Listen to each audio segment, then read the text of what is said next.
오늘 하나님께서 우리에게 주시는 말씀은 에스겔서 13장 1절에서부터 16절까지의 말씀입니다. 에스겔서 13장 1절에서부터 16절까지의 말씀을 저와 여러분이 한 절씩 교독하시고 마지막 16절을 함께 읽겠습니다. 여호와의 말씀이 내게 임하여 이르시되, 인자야, 너는 이스라엘에 예언하는 선지자들에게 경고하여 예언하되 자기 마음대로 예언하는 자에게 말하기를, 너희는 여호와의 말씀을 들으라. 주 여호와의 말씀에 본 것이 없이 자기 심령을 따라 예언하는 어리석은 선지자에게 화가 있을진저, 이스라엘아, 너희 선지자들은 황무지에 있는 여우 같으니라. 너희 선지자들이 성 무너진 곳에 올라가지도 아니하였으며 이스라엘 족속을 위하여 여호와의 날에 전쟁에서 견디게 하려고 성벽을 수축하지도 아니하였느니라. 여호와께서 말씀하셨다고 하는 자들이 허탄한 것과 거짓된 점괘를 보며 사람들에게 그 말이 확실히 이루어지기를 바라게 하거니와 그들은 여호와가 보낸 자가 아니라. 너희가 말하기를 여호와의 말씀이라 하여도 내가 말한 것이 아닌즉 어찌 허탄한 묵시를 보며 거짓된 점괘를 말한 것이 아니냐. 그러므로 주 여호와께서 이같이 말씀하셨느니라. 너희가 허탄한 것을 말하며 거짓된 것을 보았은즉 내가 너희를 치리라. 주 여호와의 말씀이니라. 그 선지자들이 허탄한 묵시를 보며 거짓 것을 점쳤으니 내 손이 그들을 쳐서 내 백성의 공회에 들어오지 못하게 하며 이스라엘 족속의 호적에도 기록되지 못하게 하며 이스라엘 땅에도 들어가지 못하게 하리니 너희가 나를 여호와인 줄 알리라. 이렇게 칠 것은 그들이 내 백성을 유혹하여 평강이 없으나 평강이 있다 함이라. 어떤 사람이 담을 쌓을 때에 그들이 회치를 하는도다. 그러므로 너는 회칠하는 자에게 이르기를, 그것이 무너지리라. 폭우가 내리며 큰 우박덩이가 떨어지며 폭풍이 몰아치리니 그 담이 무너진즉 어떤 사람이 너에게 말하기를, 그것에 칠한 회가 어디 있느냐 하지 아니하겠느냐. 그러므로 나 주 여호와가 말하노라. 내가 분노하여 폭풍을 퍼붓고 내가 진노하여 폭우를 내리고 분노하여 큰 우박덩어리로 무너뜨리리라. 회칠한 담을 내가 이렇게 허물어서 땅에 넘어뜨리고 그 기초를 드러낼 것이라. 담이 무너진즉 너희가 그 가운데 망하리니 나를 여호와인 줄 알리라. 이와 같이 내가 내 노를 담과 회칠한 자에게 모두 이루고 또 너희에게 말하기를, 담도 없어지고 칠한 자들도 없어졌다 하리니 이들은 예루살렘에 대하여 예언하기를, 평강이 없으나 평강의 묵시를 보았다고 하는 이스라엘의 선지자들이니라. 주 여호와의 말씀이니라. 아멘. 어제 본문 말씀인 12장 말씀을 통해서 예루살렘의 심판을 예언하신 하나님은 오늘 말씀을 통해서 거짓 선지자들에 대한 경고와 하나님의 진노를 나타내십니다. 유다민족이 하나님 보시기에 참 악한 행동을 많이 했고 그것 때문에 하나님께서 많이 진노하셨지만 이들이 이런 죄를 짓도록 부추기고 자기 잘못을 되돌아보지 못하게 한 거짓 선지자들에 대한 하나님의 진노 역시 되돌이킬 수 없이 크다는 사실을 오늘 말씀은 우리에게 전달합니다. 우리가 지금 묵상하고 있는 이 에스겔 선지자의 예언서를 계속 살펴보면 정말 자주 등장하는 표현이 하나가 있습니다. 바로 여호와의 말씀이 내게 임하여 이르시되라고 하는 1절 말씀과 같은 그런 표현입니다. 에스겔은 신실한 선지자로서 자기가 하고 싶은 말을 하지 않습니다. 하나님의 백성들에게 전하려고 하는 그 말씀을 대언할 뿐이고 그 내용이 난폭하던 아니면 절망적이던 듣기 어렵던 상관하지 않고 그저 들은 그대로만 있는 그대로만 사람들에게 전하고 있습니다. 그렇기 때문에 에스겔은 그저 하나님이 보내주신 수많은 환상들과 하나님의 음성으로 이야기하신 메시지들을 온전히 백성들에게 전하는 데에만 집중합니다. 그리고 이것이 하나님의 선지자가 마땅히 해야만 하는 역할입니다. 그런데 그 하나님은 그런 역할을 수행하지 않고 거짓된 진리를 자기 마음대로 전하는 사람들이 있다고 하십니다. 그리고 이런 사람들에 대한 신랄한 비판과 심판에 대한 예언을 남기십니다. 이런 거짓 선지자들에 대한 하나님의 진노를 성경에서 볼 때마다 우리 또한 많은 생각이 들 수밖에 없습니다. 특히 요즘은 더욱더 거짓이 만연한 세대입니다. 너무나도 그럴듯하고 사실적인 거짓 정보를 만들어서 퍼뜨리기가 그 어느 때보다 더 편리한 그런 도구가 많은 시대를 우리는 살고 있기 때문입니다. 그런데 우리는 이 거짓 예언과 진리를 가릴 수 있는 그 가르침을 분별할 힘이 있을까요? 거짓된 가르침은 항상 있게 마련인데 그런 거짓되고 허황된 선지자들의 가르침을 전하는 그 세력에 대해 비판만 할 것이 아니라 하나님의 진실된 말씀을 가지고 이겨낼 수 있는 그런 힘을 성령님께 구하는 것이 우리에게 꼭 필요한 자세일 것입니다.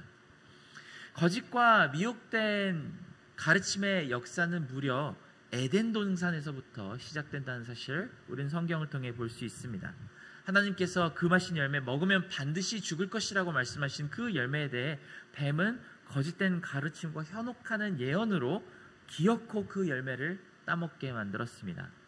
너희는 죽지 않을 것이라고 예언을 하며 하나님과 같이 될 것이라고 유혹합니다. 그런데 잘 우리가 이 장면을 묵상해 보기 바랍니다. 여자는 그 열매를 따먹은 이유가 뱀이 유혹했기 때문이라고 하나님께 자기 스스로를 변호합니다. 그리고 그것은 사실이죠. 그런데 하나님께서는 모든 잘못을 뱀에게만 두지 않으시고 사람들에게 잘못을 물으십니다. 뱀은 배로 땅을 기며 흙을 먹고 여자의 아들이 머리를 사랑하게 할 것이라는 징벌을 받습니다. 그리고 또 동시에 하와 또한 출산의 수고를 크게 할 것이라는 벌을 받고 아담 마찬가지로 땀 흘려 수고하지 않으면 먹을 수 없게 되었다는 땅의 저주를 받게 되었습니다. 그리고 그 둘은 죽음의 운명을 피하지 못하게 되었죠. 그리고 창세기를 읽는 거의 모든 사람들은 이것을 당연한 죄와 벌의 흐름이라고 생각을 합니다. 뱀이 속여서 이런 일이 일어났더라고 하더라도 아담과 하와 역시 벌을 받는 것이 마땅하다고 생각합니다. 그리고 그것은 우리도 마찬가지일 것입니다. 우리도 만약에 진실된 하나님의 말씀을 두고 거짓된 예언을 쫓았다가는 비슷한 운명을 맞이할 수밖에 없을 것입니다. 우리 모든 사람은 하나님의 심판대 앞에 가서 누구 교사가 어떤 목사님이 잘못 가르쳤기 때문에 나는 억울하다라고 말을 할 수 있을까요? 이런 게임에 빠져들게 하나님께서 놔두셨기 때문에 나는 잘못이 없다거나 나를 속이고 구원의 복음을 듣지 못하게 거짓말한 사람 때문에 내가 영생을 얻지 못하게 되었다고 그것이 불공평하다고 말할 수 있을까요? 그럴 수가 없습니다. 분명 거짓 교사들과 고대의 뱀이 함께 영원한 형벌을 받겠지만 그 말을 믿고 다른 사람들도 같은 운명에서 벗어나게 되지 못합니다. 왜 그런지 한번 성경적으로 살펴보겠습니다. 아담과 하와가 그 과일을 따먹기 전에 뱀이 여자에게 와서 거짓된 말을 속삭이기 전에 분명 하나님은 인류에게 먼저 말씀하셨습니다. 어떻게 하면 이 기쁨의 동산에서 영원히 살 수 있을지에 대한 진리를 분명히 먼저 말씀하셨습니다. 그럼에도 불구하고 아담과 하와는 그 진리를 기억하지 않고 거짓을 따르는 선택을 했습니다. 그리고 이것은 우리에게도 마찬가지입니다. 하나님께서 말씀을 주셨습니다. 풀은 마르고 꽃은 시들지만 주의 말씀은 영원히 있으리라고 하신 그 말씀을 우리에게 주셨습니다. 물론 우리가 직접 읽기에 말이 조금 어렵고 내용이 많이 길기는 하지만 이 말씀을 진지하게 묵상하며 날마다 배우고 하나님 앞으로 다가갈 수 있다면 충분히 영생을 얻을 수 있을 진리를 우리에게 주셨습니다. 그럼에도 불구하고 미혹하는 사람들의 말을 듣고 죄를 떠나지 않는다면 우리 또한 심판을 절대 피할 수 없을 것입니다. 특별히 오늘 말씀을 통해서 미혹하는 말과 거짓 예언의 패턴을 조금 더 깊이 파악해 보도록 하겠습니다. 그리고 이것으로 우리는 분별의 영에 조금 더 가까이 다가가게 되기를 바랍니다. 6절의 말씀을 보겠습니다. 여호와께서 말씀하셨다고 하는 자들이 허탄한 것과 거짓된 점괘를 보며 사람들에게 그 말이 확실히 이루어지기를 바라게 하거니와 그들은 여호와가 보낸 자가 아니라 라고 합니다. 거짓 선지자들이 전하는 소실은 그 말이 확실히 이루어지기를 바라게 하는 말입니다.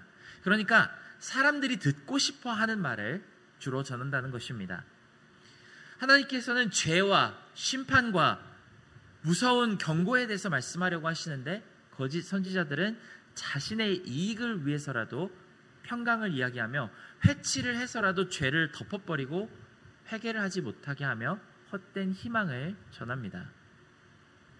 에스겔이 이 글을 쓰고 있는 비슷한 시점에 예레미야라는 선지자는 유다 사람들 사이에 거짓된 희망을 전하는 선지자들과 영적 그리고 육체적으로 치열한 전쟁을 치르고 있었습니다. 이 거짓 교사들이 가르치는 말은 예레미야서 28장에 자세히 나와 있습니다. 그 중에 하나니아라고 하는 선지자가 사람들에게 예레미야서 28장에 이렇게 말하는 장면이 있습니다.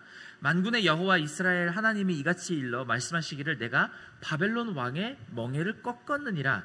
내가 바벨론 왕 느부갓네살이 이곳에서 빼앗아 바벨론으로 옮겨간 여호와 성전 모든 기구를 2년 안에 이곳으로 되돌려오리라. 내가 또 유다의 왕 여호야김 아들 여고니아와 바벨론으로 간 유다의 모든 포로를 다시 이곳으로 돌아오게 하리니 이는 내가 바벨론의 왕의 멍에를 꺾을 것임이니라 여호와의 말씀이니라 하니라.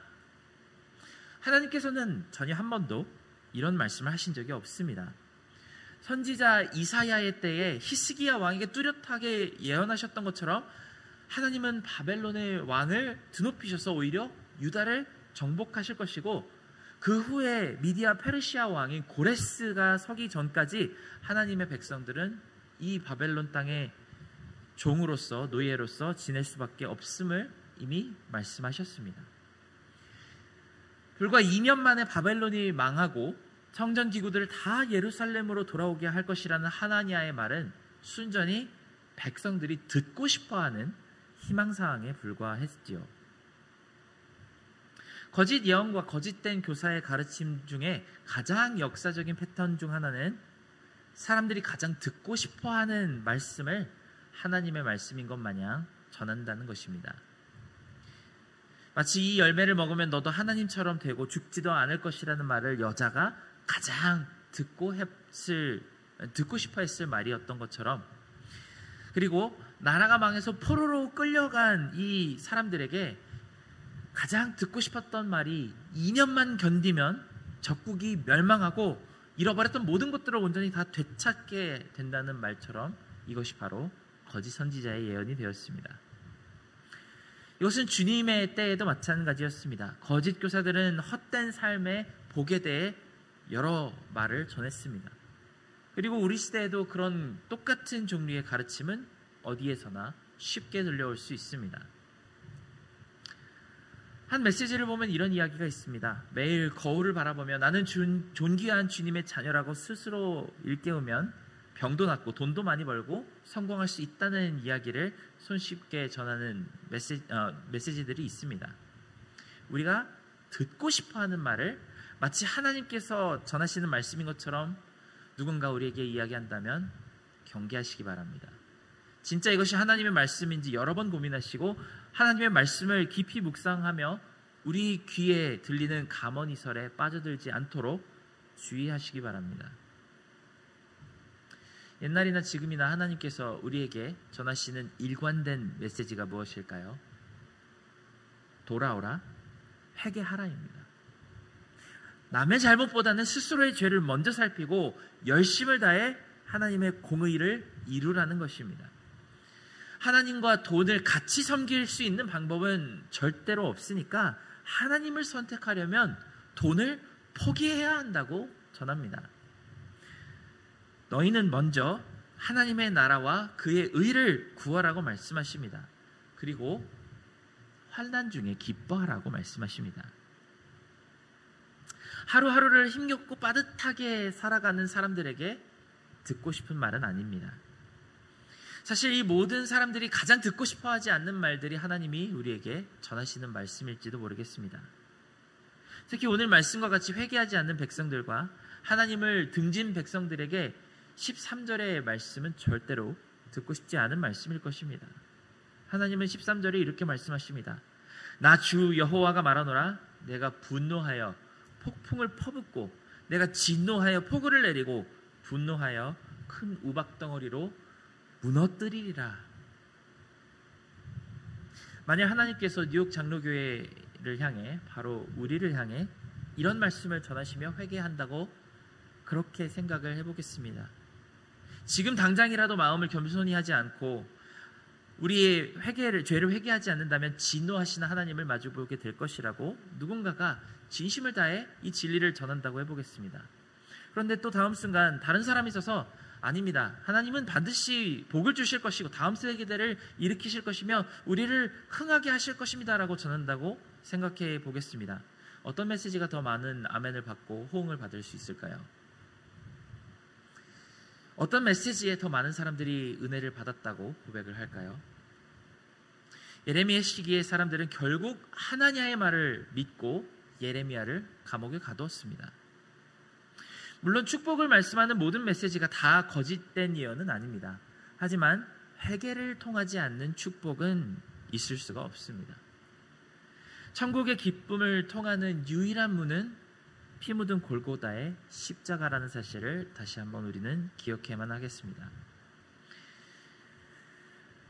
마지막으로 어떤 축복과 부흥의 예언도 하나님의 말씀에서는 벗어날 수 없다는 사실을 우리가 다시 한번 기억해야만 하겠습니다. 7절 말씀을 보겠습니다. 너희가 말하기는 여호와의 말씀이라 하여도 내가 말한 것이 아닌즉 어찌 허탄한 묵시를 보며 거짓된 점괘를 말할 것이 아니냐. 하나님의 말씀은 어느 고대 시점에만 머물러 있지 않습니다.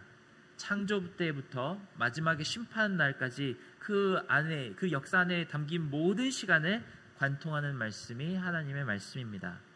마치 에덴에서 뱀의 유혹이 예레미야 선지자 때에 하나냐의 유혹과 비슷했던 것처럼, 그리고 초대교회 거짓 교사들의 가르침이 21세기의 이름만 바꿔서 똑같은 메시지를 우리에게 전하는 것을 보며 우리는 거짓 선지자와 하나님의 진노, 그리고 회개해야만 하는 하나님의 백성의 패턴이 똑같이 시대를 건너서 이어지고 있다는 사실을 잘 알 수 있습니다. 그리고 그를 대적해 싸우는 모든 방법은 우리 하나님의 말씀 속에 고스란히 담겨 있습니다. 오직 하나님의 말씀만이 우리에게 분별할 수 있는 능력을 줄 수 있습니다. 이제 늦여름으로 접어드는 8월달이 시작되었는데요. 이 8월부터 남은 올 한 해의 이 4개월의 시기를 하나님의 말씀과 진리를 바라보는 능력을 키우는데 올인해 보는 그런 시간이 될 수 있도록 우리 모두에게 하나님께서 분별의 영을 주시는 그런 시간이 될 수 있도록 진심으로 축원합니다. 함께 기도하겠습니다. 사랑하는 하나님 아버지, 우리에게 분별의 영을 허락하시고 정말 우리의 귀에 달콤하게 들리고 또 우리의 마음속을 정말 우리의 원하는 것들을 꼭 집어서 이야기하는 거짓된 진리에 우리가 귀를 기울이지 말게 하시고 오직 하나님께로 더 가까이 다가가게 하고 하나님의 얼굴을 진정으로 바라보게 하는 그런 말씀에 우리의 심령을 묶어주시기를 간절히 기도드립니다. 모든 은혜 감사드리며 예수님의 이름으로 기도드렸습니다. 아멘.